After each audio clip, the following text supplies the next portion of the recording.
முதல்ல ராசி பலன் பார்க்கறதுக்கு முன்னால என்னன்னா, இந்த மாத கிரக அமைப்பு அப்படிங்கிறது எப்படி இருக்குன்னு பார்த்துக்கணும். ஆவணி மாசம் கிரக அமைப்பு. அதாவது இன்றைய இப்போ தினபலன் சொல்லும்போது சொல்லுவோம், இன்றைய கிரக நிலை அப்படின்னு சொல்லுவோம். அப்ப இன்றைய கிரக நிலைன்னு என்னன்னா, சந்திரன் மாத்திரம் மூவ் ஆயிட்டு போறது தான் இன்றைய கிரக நிலை சொல்றது. மாத கிரக நிலை அப்படின்னு சொல்லி நம்ம ஆவணி மாசம் அப்படின்னு மாத பலன் எடுக்கிறோம்னா, சூரியனோட மூவ்மெண்ட்டை வச்சு தான் அங்க பலன் எடுப்போம். அதுக்கப்புறம் பார்த்தீங்கன்னா, வருட பலன் எடுக்கும்போது வருட கிரகங்கள் இருக்கு. குரு, சனி, ராகு, கேது. இது வந்து வருட கிரகங்கள். அப்போ குரு வந்து ஒரு வருஷத்துக்கு ஒரு டிரான்சிட், ஒரு ராசிலேருந்து ஒரு ராசிக்கு போவார். அப்போ 12 ராசி அவர் ஒரு ரவுண்ட் அடிக்க 12 வருஷம். ஓகேயா? ராகு கேது ஒரு ராசிலேருந்து ஒரு ராசிக்கு போறதுக்கு 18 மாசம் ஆகும். அதாவது 1.5 வருஷம். ஒரு ராசிக்கு மாறதுக்கு, ஒரு ராசிலேருந்து அடுத்த ராசி போறதுக்கு 18 மாசம். அப்போ 1.5 வருஷம். அப்போ அவர் ஒரு சர்க்கிள் சுத்தி முடிக்கிறதுக்கு 18 வருஷம். ஆமா.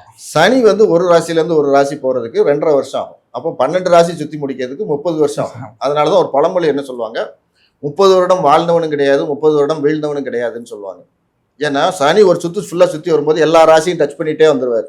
அப்போ ஒரு ராசியில வரும்போது ஏதாவது ராசியில பிறந்த ஆளுக்கு அப்சை கொடுத்துருவார்.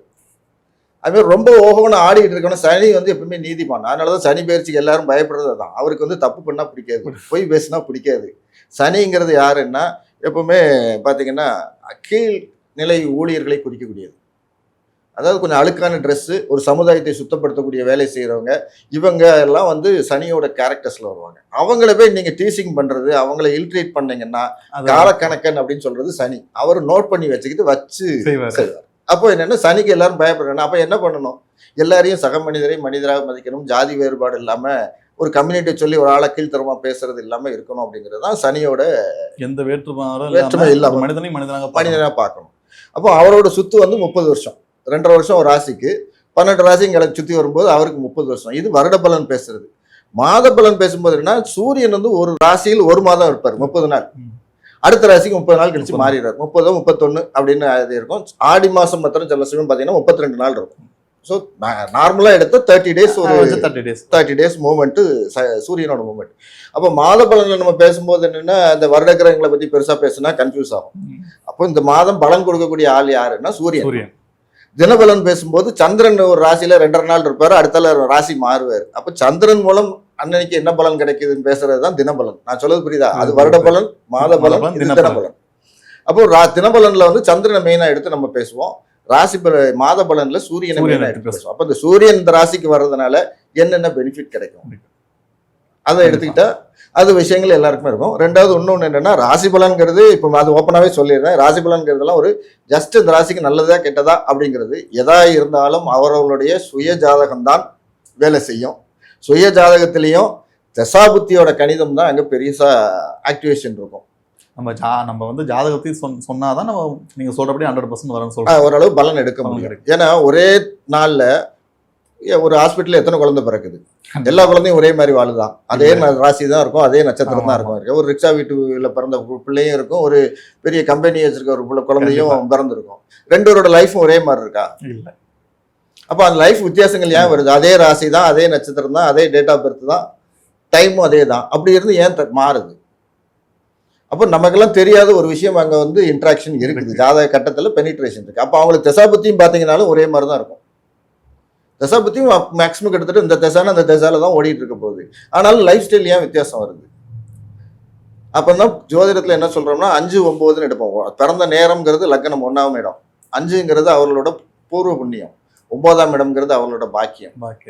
அப்போ 5ங்கிறது நீங்க செஞ்சுட்டு வந்த புண்ணியம், 9ங்கிறது உங்க தந்தை வழியில வரக்கூடிய புண்ணியம். அப்போ இது எல்லாமே ஒரு ஜாதகத்துல ஜாதக கட்டம்னு சொல்றதுக்கு கீழே இது எல்லாமே ஒரு பேஸ்மெண்டா இருக்கும். அது ஜாதகத்தில் பெனிட்ரேட் ஆகும்.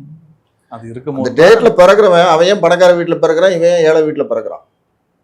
ஒரே நாள்ல ஒரே நேரத்துல பிறகுறாங்க, ஆனா வெவ்வேறு வாழ்க்கை முறை, படிப்பு வேற, அந்தஸ்து வேற, எல்லாம் மாறுது. அப்போ என்ன விஷயம் அங்க நடக்குது? அவங்க செஞ்சுட்டு வந்த பலன்களை அனுபவிக்க போறார்கள். அப்போ கர்ம வினையை தீர்ப்பதற்கு தான் நம்ம எல்லாரும் பிறவி எடுத்திருக்கோம். இதை புரிஞ்சுக்கிட்டா இந்த ராசி பலனை வச்சுட்டு ரொம்ப எல்லாம் மண்டை காய்ச்சிக்கிட்டு இருக்க வேண்டாம். நம்மளுக்கு ஒரு நம்பிக்கையாக நம்ம பார்க்கலாம். ஆனா நம்மளோட இதுக்கு என்ன நடக்கும் அங்க தெரியணும்னா தெரிஞ்சுக்கணுங்கிறதுக்காக. அப்படின்னா ஜாதக கட்டத்தை பார்த்தாதான் அந்த விஷயங்கள் கிளியர் ஆகுமே தவிர ராசி பலன்ல வந்து ஒரு 30% இப்படிலாம் ராசி பலன்ல ஒரு தோராயமா நீங்க சொல்ல வேண்டீங்க. சரி. ஏன்னா இந்தியாவோட ஜனத்துக்கு இன்னைக்கு 140 கோடி கண்டிப்பா இருக்கிறது 12 ராசி.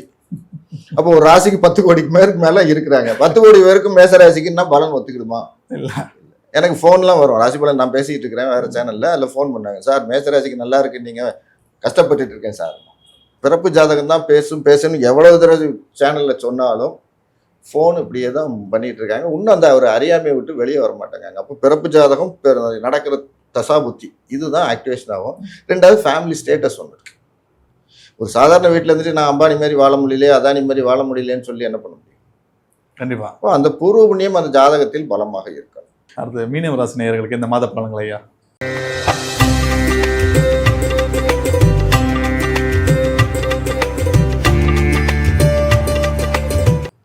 மீனம் அப்படின்னா 2 மீன். ஆமாம், 2 மீன் இருக்கும். 2 மீன் எப்படி இருக்கும்? ஒரு ரவுண்ட் ஷேப்ல இருக்கும். ஒன்று வாழை, ஒன்று கட்சி, அந்த மாதிரி இருக்கும். அப்போ மீனோட இயல்பு என்ன? சுத்தப்படுத்துது. நீர்நிலையில் இருக்கிற அழுக்கு பூச்சிகளை தேவையில்லாத சாப்பிடும். நம்ம போய் காலை வச்சோம்னா நம்ம காலில் இருக்க அழுக்க சாப்பிடும். கண்டிப்பாக. அப்போ மீனராசிகளோட கேரக்டர் எப்படி இருக்கும்? சமுதாயத்தை சுத்தப்படுத்தணுங்கிற அக்கறை உள்ளவர்கள். அடுத்தவங்கள்ட்ட தப்பு இருந்தால் உடனே கண்டுபிடிப்பாங்க. அப்போ இவங்க சிஐடி வேலை, ஒரு இந்த வேலைக்கெல்லாம் ஃபிட்டான ஆள் யாருன்னா மீனராசிக்காரலி. சூப்பர்வைசர், ஒரு மேனேஜர். அப்படி வந்த உடனே என்ன தப்பு அங்கே இருக்குதுன்னு கண்ணில் போடணும். அப்போ தவறு தப்பு இருந்தால் உடனே கண்டுபிடிக்கக்கூடிய ஆட்கள், அதை தைரியமாக பேசக்கூடிய ஆட்கள். எவனுக்கும் பயந்தெல்லாம் போக மாட்டாங்க. தப்புன்னா தப்பு, நான் பேசுறேன் தப்புன்னா தப்புன்னு சொல்லிட்டு போயிட்டே இருப்பாங்க.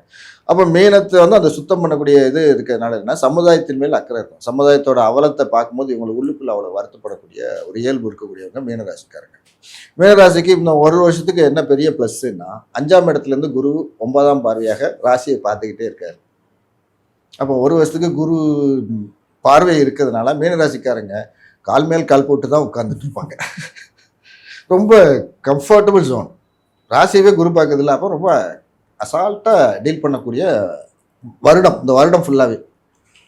நம்ம மாத பலன்னு பேசும்போது என்னென்னா, நேராக அவருக்கு 6ஆம் வீட்டு அதிபதி.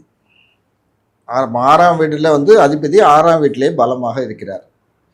பாசிட்டிவ் ஆங்கிளில் எடுத்திங்கன்னா, உத்தியோகத்தில் வேலை செய்கிறவங்க, கை நீட்டி சம்பளம் வாங்குறவங்க, வேலைன்னா அவ்வளோ சின்சியராக சூப்பராக வேலையை பார்த்துக்கிட்டு இருப்பாங்க. நெகட்டிவ் ஹாஸ்பிட்டலில் ருண ரோக சத்ரு அப்படின்னு எடுத்திங்கன்னா, கடன் நோய் எதிரின்னு எடுத்திங்கன்னா, அந்த அதிபதி ஸ்ட்ராங்கானார்னா என்ன ஆகும்? அதிகமாக பிரச்சனை வரும். ஆனால் சூரியன்கிற ஹாஸ்பிட்டல் என்னென்னா, எதிரிகளும், ஏன்னா ராசியை குரு பார்ப்பதால் எதிரிகள் உருவானாலும் கடன் வந்தாலும் அனைத்தையும் மீண்டு மேலே வருவாங்க. ஏன்னா ராசியாதிபதி பலமாயிடுறாருல, பிரச்சனை வந்தாலும் அதுல இருந்து மீண்டு வருவாங்க இருக்கு அப்படின்னு. மீனராசிக்கு ஓனரே குரு. குரு பார்க்கறது சிறப்பு. எப்பவுமே குரு நின்ற இடத்தை விட பார்க்குற இடம் சிறப்பு. அப்போ மீனராசியே தன் வீட்டையே அவர் பார்த்துடுறாரு. அப்போ இவங்க எவ்வளவு 100 எதிரி வந்தாலும் சரி, ஒத்த ஆளா நின்று அடிப்பாங்கன்னா அடிப்பாங்க. பிரச்சனை வரும், அவ்வளவு தாண்டி தைரியமா தாண்டி வெளியே வருவாங்கன்னா மீனராசிக்காரர்கள் வரக்கூடிய. ஏன்னா குரு பார்வை இருக்குது, தன் வீட்டை குரு பார்க்கறதுனால அது டபுள், அதாவது 100 மார்க்குங்கிறது 200 மார்க்காக மாறிடும். 6ஆம் இடத்துக்கூடிய விஷயங்கள் இது வரும்போது, 6ல் சூரியன் இருக்குங்கிறது பெரிய நெகட்டிவ் கிடையாது. நார்மலாக 6ஆம் இடத்துல சூரியன் வந்திருக்கிறதுலாம் வந்து ஒரு பாசிட்டிவாக எடுத்துக்கலாம். ஏன்னா உத்தியோகத்தில் ஸ்ட்ராங்காக இருக்கும். அரசாங்க உத்தியோகம் எதிர்பார்த்துருக்கவங்களுக்கு கிடைக்குமான்னா கண்டிப்பாக கிடைக்கும், சூரியன் 6ல் இருந்தால். அப்போ அந்த விஷயங்கள்லாம் பாசிட்டிவான விஷயங்கள்ங்கிறதுனால. அதுக்கப்புறம் இதுக்கான பண வரவு அப்படில்ல. 2ஆம் வீட்டு அதிபதி 4ல் இருக்காரு. பணத்துக்கு இவங்க ஓட வேண்டியதில்லை, சுகமாக பணம் வரும். இவங்க வட்டி கொடுத்தாங்கன்னா தேடி வந்து வீட்டில் வந்து காசை கொடுத்துட்டு போவாங்க. இவர் போய் கலெக்ஷனுக்கு அலையணும்னு அவசியம் கிடையாது. அப்போ பண வரவு குடும்பஸ்தானாதிபதி சுகஸ்தானத்தில் இருக்கும்போது எப்படி இருக்கும்? கம்ஃபர்டபுள் ஜோனில் தான் அந்த வரவும் குடும்பமும் ஓடிக்கிட்டு இருக்கும். பெரிய திருப்பி திருப்பி சொல்கிற ப்ளஸ் என்னென்னா, அந்த ஒரே விஷயம் தான், குரு பார்வை தன் வீட்டை பார்ப்பதுங்கிறதுனால இவங்க அத்தனை பெரிய ப்ளஸ்ஸு. இந்த ஒரு வருஷத்துக்கு மீனராசிக்கு பெரிய ப்ளஸ்ஸான விஷயம். 6ஆம் வீட்டு அதிபதி 6ல் இருக்குதுங்கிறது பாசிட்டிவாக எடுத்துக்கிட்டால், வேலை கிடைக்காதவர்களுக்கு வேலை கிடைக்கும். அரசு உத்தியோகம் பரீட்சை எழுதி வெயிட் பண்ணுறவங்களுக்கு அரசாங்க உத்தியோகம் கிடைக்குமான்னா கண்டிப்பாக கிடைக்கும். சுக்கிரன் நேர் 7ல் மாத கடைசி வரைக்கும் இருக்குது. அப்போ குரு சுக்கிரன் ராசி சந்திரன் அப்படின்னு எடுத்துக்கிட்டிங்கன்னா, சந்திரன் சுக்கிரன் காம்பினேஷன் அப்படிங்கிறது அது ஒரு நல்ல இது. அப்போ பயணங்கள் அதிகமாக பண்ணுவாங்களான்னா பண்ணக்கூடியது. அந்த அதுலேருந்து 7ஆம் இடத்துலேருந்து சுக்கிரன் நகண்டு 1ஆம் தேதிக்கு அப்புறம் 8ஆம் இடத்துக்கு சுக்கிரன் வந்து ஆட்சி பெற்று உட்காரும்போது பெண்கள் மூலம் மறைமுகமான வருமானம் உண்டா, பெண்கள் மூலம் சுகங்கள் உண்டான்னா அனைத்து விஷயங்களும் நடக்கும். இப்போ மீனராசி அப்படிங்கிறது இந்த மாதம் பார்த்தீங்கன்னா 65லேருந்து 70 மதிப்பெண்ணுக்கு போயிடும். இன்னைக்கு வரைக்கும் சொன்னதுலேயே 70 தான். இந்த ராசி தான் அதிகமாக ராசி. அதில் உள்ள விஷயங்கள் இதுதான். சரி, எல்லாம் கேட்ட கேள்வி தெளிவான பதில் சொன்னீங்க. ஒரு ராசிகளுக்கும் என்ன நன்மைகள் தீமைன்னு சொல்லிட்டு மக்களுக்கு புரியும் பாஷையில் மிக தெளிவாக சொன்னீங்க. மீண்டும் ஒரு நேர்காணலில் சந்திப்பேன். நன்றி.